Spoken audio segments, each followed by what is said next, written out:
pelajar tercinta. Nama diberi Darussul Farada wartawan anda pada hari ini. Kini saya berada di SMK Putrajaya Presin 14-1 dan sekolah kami telah pun menerima lawatan penanda aras dari SMK Tengku Mahkota Muar. Jadi, mari sama-sama kita mendengar pendapat mereka tentang lawatan pada hari ini.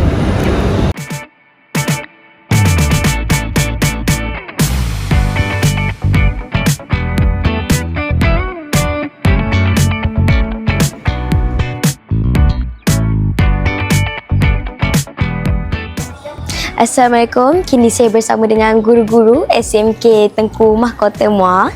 Baik, soalan pertama yang akan saya anjurkan adalah apakah perasaan cikgu-cikgu dapat melawat sekolah kami pada hari ini?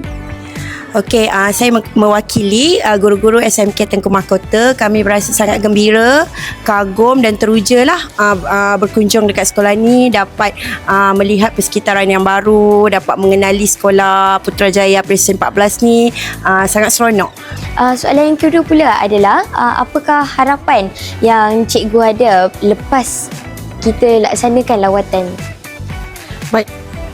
Baik, harapan saya supaya penanda aras ini menjadi satu batu loncakan yang akan memberi inspirasi kepada sekolah kami untuk jadi lebih baik, dan berharap agar kejayaan sekolah ini lebih terus cemerlang. Baik, terima kasih. Saya ucapkan kepada guru-guru daripada SMK Tengku Mahkota Muar. Terima kasih.